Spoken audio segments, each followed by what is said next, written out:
Everyone, welcome to कलयुग पाठशाला। जैसा कि आप सभी जानते हैं कि हम आधुनिक कला पढ़ रहे हैं, जिसमें हमने बंगाल शैली की शुरुआत की थी, जिसमें हमने बंगाल शैली के बारे में जाना, बंगाल शैली के कलाकारों के बारे में जाना। इसी श्रृंखला को आगे बढ़ाते हुए आज हम एक नए कलाकार को पढ़ेंगे जिनका नाम है यामिनी रंजन रॉय। ठीक, चलिए स्टार्ट करते हैं। यामिनी रंजन राय, ठीक है। तो सबसे पहले जान लेंगे कि यह एक पुरुष कलाकार है। ठीक है, कौन है? पुरुष कलाकार। क्योंकि नाम से आपको लग रहा होगा कि कोई महिला कलाकार है, मगर नहीं, ये एक पुरुष कलाकार है। ठीक है, चलिए पढ़ते हैं आगे, इनके जन्म के बारे में जान लेते हैं। तो इनका जन्म हुआ है 11 अप्रैल को, ठीक है, सन 1887 को। कहाँ पर हुआ है? बेलियातोड़ गांव, बांकुरा जिला, पश्चिम बंगाल में। ठीक, तो आपसे सीधे पूछा जा सकता है कि इनका जन्म कब हुआ है। तो 11 अप्रैल को हुआ है, सन 1887 में हुआ है। कहाँ हुआ है? तो आप कहेंगे पश्चिम बंगाल। ठीक, पश्चिम बंगाल के कौन से ज़िले में? तो बांकुरा जिले में। ठीक है, किस गांव में? बेलियातोड़ गांव में। ठीक है, चलिए देखते हैं आगे। इनकी मृत्यु हुई है 24 अप्रैल को, ठीक है, 1972 को। ठीक है, तो 11 अप्रैल और ये 24 अप्रैल, तो आपको ये याद करना ईजी हो जाएगा। ठीक है, यानी इनकी मृत्यु हुई है 24 अप्रैल को, ठीक है, और सन 1972 को। ठीक, व्यवसाय से ये क्या थे? तो यह एक चित्रकार थे। क्या थे? चित्रकार। तो आपसे पूछा जा सकता है यामिनी रंजन राय हैं, तो आप क्या लगाएंगे? चित्रकार। ठीक है, चलिए बढ़ते हैं आगे। इनके पिता कौन हैं? तो यामिनी रंजन राय के पिता हैं राम रंजन रॉय। ठीक है, क्या नाम है इनका? राम रंजन रॉय। तो आपसे पूछा जा सकता है कि राम रंजन रॉय पिता हैं किसके? यामिनी रंजन रॉय के। ठीक है, चलिए अब जान लेते हैं इनकी शिक्षा कहाँ हुई है। तो यामिनी रंजन राय की शिक्षा कलकत्ता कला विद्यालय में हुई है। कहाँ हुई है? कलकत्ता कला विद्यालय में हुई है। ठीक, चलिए तो यामिनी रंजन राय क्या है? एक पुरुष कलाकार है। ठीक है, इनका जन्म कब हुआ है? तो इनका जन्म हुआ है 11 अप्रैल को 1887 को। कहाँ पर? किस गांव में? तो बेलियातोड़ गांव में। कौन, किस ज़िले में है ये? तो बांकुरा जिले में है। कहाँ पर है ये? पश्चिम बंगाल में है। ठीक है, इनकी मृत्यु कब हुई है? तो 24 अप्रैल को हुई है, सन 1972 में हुई है। ठीक, व्यवसाय से क्या है? ये एक चित्रकार है। ठीक, यामिनी रंजन राय के पिता कौन है? राम रंजन रॉय। इनकी शिक्षा कहाँ हुई है? तो इनकी शिक्षा हुई है कलकत्ता कला विद्यालय में। चलिए बढ़ते हैं आगे।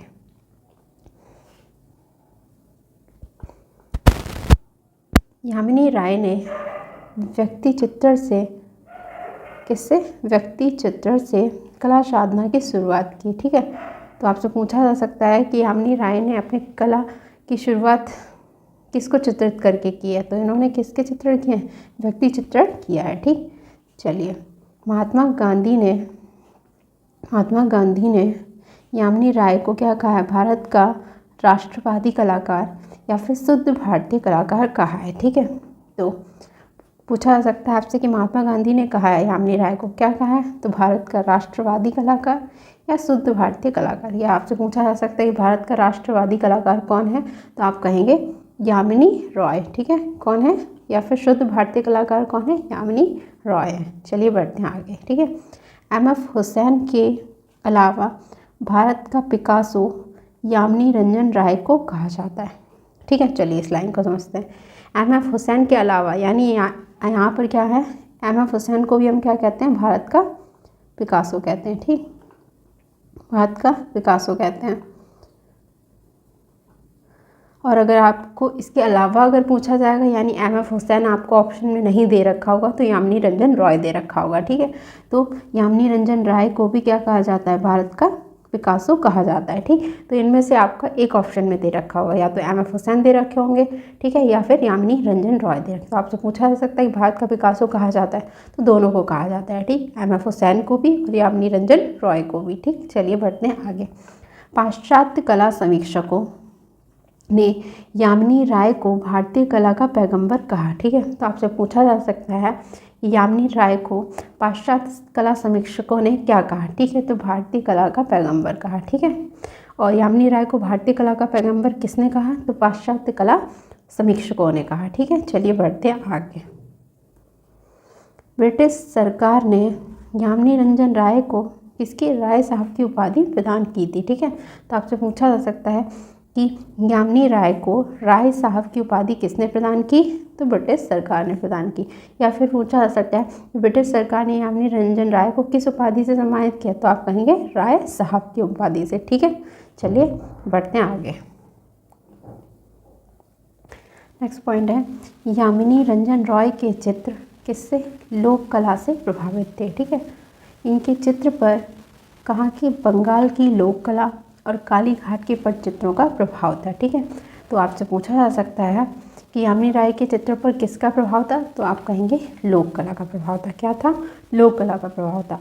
मगर इनके चित्र लोक कला का प्रभाव पड़ा तो आप बंगाल की लोक कला, ठीक है, और काली घाट के पटचित्रों का प्रभाव था। ठीक है, तो किस किस के, बंगाल की लोक कला और काली घाट के पटचित्रों का प्रभाव था किस पर, यामिनी रंजन राय के चित्रों पर।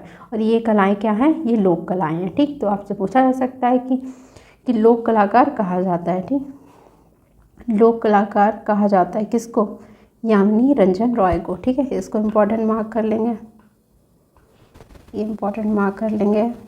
ठीक है, लोक कलाकार कहा जाता है, तो किसको कहा जाता है लोक कलाकार, यामिनी रंजन रॉय को। ठीक है, चलिए नेक्स्ट पॉइंट है, चित्रों पर लोक कला का प्रभाव दिखाई देता है। ठीक, और किसके चित्रों पर लोक कला का प्रभाव दिखाई देता है, अभी मैंने आपको बताया, तो यामिनी रंजन रॉय के चित्रों पर। ठीक है, यामिनी रंजन रॉय के चित्रों पर। और किन के चित्रों पर काली घाट के पटचित्रों का प्रभाव दिखाई देता है, तो आप क्या कहेंगे, यामिनी रंजन रॉय के चित्रों पर। ठीक है, इससे पूछा जा सकता है काली घाट के पटचित्रों का प्रभाव किस कलाकार के चित्रों पर दिखाई देता है, तो यामिनी रंजन रॉय के चित्रों पर। चलिए बढ़ते हैं आगे।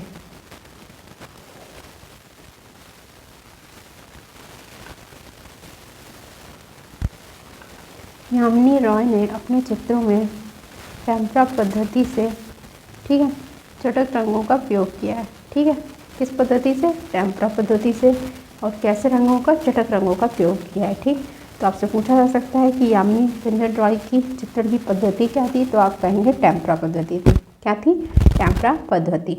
और ये किस तरह के रंगों का प्रयोग करते थे, तो ये चटक रंगों का प्रयोग करते थे। ठीक, तो यामिनी रंजन राय की चित्रों की पद्धति क्या होगी, टेम्परा पद्धति होगी। और इनके किस तरह के रंगों का प्रयोग करते थे, चटक रंगों का प्रयोग करते थे। ठीक है, चलिए बढ़ते हैं आगे। यामिनी रंजन राय के प्रसिद्ध चित्र, कौन सा प्रसिद्ध चित्र इनका, माँ और शिशु। ठीक, माँ और शिशु, इसके चित्र किस पद्धति से बनाए इन्होंने, टेम्परा पद्धति से बनाए हैं। ठीक, चलिए, तो आपसे पूछा जा सकता है कि सबसे पहले तो आपसे यही पूछा जाएगा कि माँ और शिशु किसका चित्र है। ठीक है, इनकी पद्धति को और ये किस रंग का प्रयोग करते हैं उसको इम्पोर्टेंट मार्क कर लेंगे। ठीक, और ये आपका इनका जो चित्र है उसको इम्पोर्टेंट मार्क कर लेंगे। ठीक, तो यामिनी रंजन रॉय के प्रसिद्ध चित्र कौन कौन से हैं, माँ और शिशु है। ठीक, तो आपसे पूछा जा सकता है कि माँ और शिशु किसका चित्र है, तो यामिनी रंजन रॉय का है। ठीक, ये किस पद्धति से बना है, तो आप कहेंगे टेम्परा पद्धति से बना है। ठीक, टेम्परा पद्धति से बना है। चलिए बढ़ते हैं आगे। 1920 ईस्वी के मध्य कैनवास पर 1920 ईस्वी के मध्य कैनवास पर तैल माध्यम से यामिनी का चित्र कौन था, माँ और शिशु। ठीक, बनाया गया और national gallery of modern art नई दिल्ली में सुरक्षित है। ठीक है, चलिए इसको समझ लेते हैं। ठीक, तो इनका कौन सा चित्र हो गया आपका, माँ और शिशु हो गया। कौन सा, माँ और शिशु। ठीक, ये कब बना, तो ये 1920 में बना है। कब बना, 1920 में बना है। ठीक, किस पद्धति से बना है, तो आप कहेंगे टेम्परा पद्धति से बना है। ठीक, किस पद्धति से, टेम्परा पद्धति से बना है। ठीक, और ये किस पे बनाया गया है, तो ये कैनवास पर बनाया गया है। ठीक, किस माध्यम से बनाया गया है, तो तैल माध्यम से बना है। ठीक, किससे, तैल माध्यम से। ठीक, और ये कहाँ संग्रहित है, तो ये आपका संग्रहित है national gallery of modern art, जो आपकी कहाँ है, नई दिल्ली में है। ठीक, चलिए तो इसको अच्छे से समझ लेते हैं। तो इनका चित्र कब बना है, माँ और शिशु, 1920 ईस्वी में बनाया गया है। किस पर बना है, तो कैनवास पर बनाया गया है। किस माध्यम से बनाया गया है, तैल माध्यम से बनाया गया है। और इनका ये चित्र कहाँ संग्रहित है, तो national gallery of modern art में संग्रहित है। ठीक है, और ये national gallery of modern art है कहाँ, तो ये नई दिल्ली में है। ठीक है, चलिए आई होप आपको ये पॉइंट अच्छे से क्लियर हो गया होगा। चलिए बढ़ते हैं आगे। यामिनी राय का चित्र कौन सा है, रथ पर राजा और रानी। ये किस माध्यम से बनाया है, तो ये टेम्परा माध्यम से बना है। ठीक, तो सबसे पहले तो यही पूछा जाएगा कि रथ पर राजा और रानी किसका चित्र है, तो आप क्या कहेंगे, यामिनी राय का चित्र है। किसका, यामिनी राय का चित्र है। और ये किस माध्यम से बना है, तो ये टेम्परा माध्यम से बना है। ठीक, इसको भी इम्पोर्टेंट मार्क कर लेंगे, इनके चित्र इम्पोर्टेंट हैं, जितने अभी मैंने आपको अभी तक पढ़ा दिए वो सारे इम्पोर्टेंट। ठीक है, चलिए बढ़ते हैं आगे। यामिनी रंजन रॉय की रेखांकन की प्रमुख विशेषता क्या है, तो सरल, ठीक है, गद्यात्मक, यानी सरल होती हैं, गद्यात्मक होती हैं, वर्तुलाकार होती हैं। ठीक, तो आपसे पूछा जा सकता है कि यामिनी रंजन रॉय की रेखांकन की प्रमुख विशेषता क्या है, यानी वह रेखाएं कैसे बनाती, तो सरल बनाती थी और उनमें गति का अनुभव होता था। ठीक है, और वर्तुलाकार होती थी। ठीक है, चलिए बढ़ते हैं आगे। 1929 से लेकर 1936 ईस्वी तक, 1929 से 1936 ईस्वी तक यामिनी राय मेयो स्कूल ऑफ आर्ट, कहाँ पर, मेयो स्कूल ऑफ आर्ट, जो आपका कहाँ है, लाहौर के सहायक निर्देशक के पद पर कार्य किया। ठीक है, तो कब से कब तक, 29 से लेकर 36 तक। ठीक है, कहाँ पर, मेयो स्कूल ऑफ आर्ट, ये आपका है कहाँ, तो यह स्कूल है लाहौर में। और यहाँ पर ये किस पद पर कार्य किए, तो सहायक निर्देशक के पद पर कार्य किए। किसने, यामिनी रॉय ने। ठीक है, चलिए बढ़ते हैं आगे। नेक्स्ट पॉइंट हमारा 1937 ईस्वी में यामिनी राय ने किससे संबंधित चित्र बनाए हैं, तो ईसा मसीह से संबंधित चित्र बनाए हैं। ठीक, तो कब बनाए हैं ईसा मसीह से संबंधित चित्र, 1937 ईस्वी में। तो आपसे पूछा भी जा सकता है यामिनी राय ने चित्र बनाए हैं किस किस के, तो आपको ऑप्शन दे रखे हैं, तो उसमें आप किसको टिक करेंगे, ईसा मसीह से संबंधित बनाए हैं। कब बनाए हैं, 1937 ईस्वी में। ठीक है, चलिए हमारा नेक्स्ट पॉइंट है 1938 से लेकर 47 के बीच। ठीक है, Yamini Rai city school of art Lahore के क्या रहे थे, प्रधानाचार्य रहे। ठीक, क्या रहे, प्रधानाचार्य रहे। ठीक, कब से कब तक, तो 1938 से लेकर 1947 तक। ठीक, कौन, Yamini Rai, city school of art, ये कहाँ है आपको, लाहौर, इसके क्या रहे हैं, ये प्रधानाचार्य रहे हैं। ठीक है, चलिए बढ़ते हैं आगे। भारत विभाजन के पश्चात वे लाहौर से भारत आ गए। तो भारत का जब विभाजन हुआ तो उसके पश्चात ये कहाँ आ गए, लाहौर से भारत आ गए। ठीक है, चलिए बढ़ते हैं आगे। यामिनी राय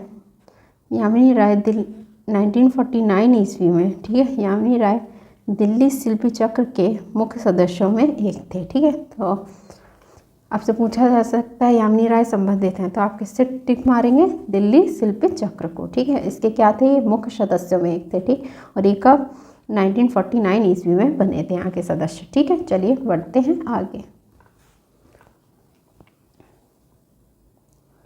यामिनी राय ने बुद्ध को चीनियों के ढंग से बनाया था। ठीक है, तो आपसे पूछा जा सकता है कि यामिनी राय ने बुद्ध को बनाया है किसके ढंग से, तो ये चीनियों के ढंग से, यानी चीनी लोग जिस तरह से बनाते थे उसी तरह से इन्होंने बनाया। ठीक, यामिनी राय की तुलना किससे की जाती है, तो यामिनी राय की तुलना हेनरी माथिस से की जाती है। किससे, हेनरी माथिस से की जाती है।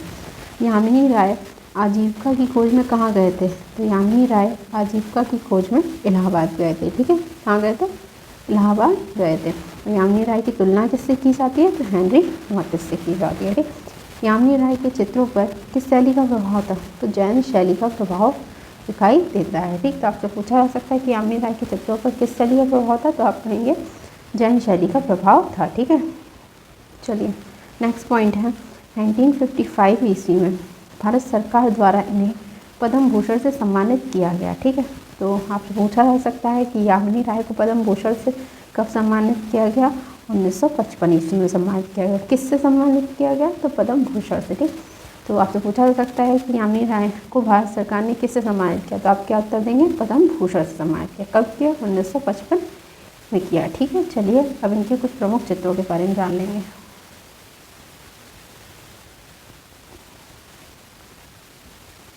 ईसा का सूली पर चढ़ना, और मैंने अभी आपको बताया इन्होंने किस ईसा मसीह से संबंधित चित्र बनाए हैं। ठीक है, कब बनाए हैं, 1937 में। ठीक, तो उसी में से एक चित्र कौन सा हो गया, ईसा का सूली पर चढ़ना। ठीक, क्या हो गया, ईसा का सूली पर चढ़ना हो गया। ठीक, चलिए नेक्स्ट चित्र है इनका माँ और शिशु, इसके बारे में भी मैंने भी आपको बताया। तो ये किस माध्यम से बना हुआ है, तो ये बना हुआ है टेम्परा माध्यम से। ठीक, किस माध्यम से, टेम्परा पद्धति से। कहाँ पर बना है? कैनवास पर। किस माध्यम से? तैल माध्यम से। और ये कहाँ संग्रहित है? तो ये national gallery of modern art नई दिल्ली में संग्रहित है। ठीक है, कहाँ पर संग्रहित है? National gallery of modern art नई दिल्ली में। एक इनका चित्र कौन सा हो गया? घोड़ा गाड़ी। ठीक, यानी घोड़े की गाड़ी। ठीक, चलिए आपके 3 चित्र आपको लेना होगा। ठीक, ढोलक वादक, तो आपसे पूछा जा सकता है ढोलक वादक किसका चित्र है? तो आप क्या कहेंगे? यामिनी राय का।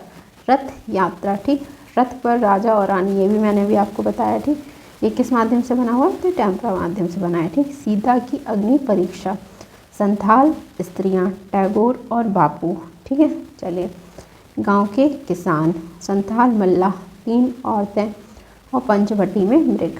ठीक है, चलिए अब हम इम्पोर्टेंट मार्क कर लेते हैं। अब हम उन चित्रों को मार्क कर लेंगे जो मोस्ट इम्पॉर्टेंट हैं। ठीक है, तो आपका ईशा का किस पर? सूली पर चढ़ना। ठीक है, ये भी एक मोस्ट इम्पॉर्टेंट चित्र है। ठीक है, किसका? ईशा का सूली पर चढ़ना। ठीक है, माँ और शिशु, ये भी मोस्ट इम्पॉर्टेंट। ठीक है, और कौन सा है? घोड़ा गाड़ी हो गया नहीं। सीता की अग्नि परीक्षा, ठीक, सीता की अग्नि परीक्षा, तो कौन सा हो गया? सीता की अग्नि परीक्षा, ये भी आपका मोस्ट इम्पॉर्टेंट चित्र हो गया। ठीक है, चलिए पंचवटी में मृग, ये भी आपका मोस्ट इम्पॉर्टेंट चित्र हो गया। ठीक है, मोस्ट इम्पॉर्टेंट चित्र हो गया। ठीक, और कौन सा हो गया? संथाल स्त्रियाँ। ठीक, तो ये आपके कुछ मोस्ट इम्पॉर्टेंट चित्र हो गए। ठीक, चलिए और आपको पता ही है रथ यात्रा है, रथ पर राजा और रानी। ठीक, तो ये सारे मोस्ट इम्पॉर्टेंट हैं, ये भी आपको मोस्ट इम्पॉर्टेंट है। ठीक, चलिए तो आई होप आपको यामिनी रंजन राय अच्छे से समझ आ गए होंगे, आपको क्लियर हो गए होंगे। तो चलिए मिलते हैं नेक्स्ट वीडियो में एक नए कलाकार के साथ। तब तक के लिए थैंक यू।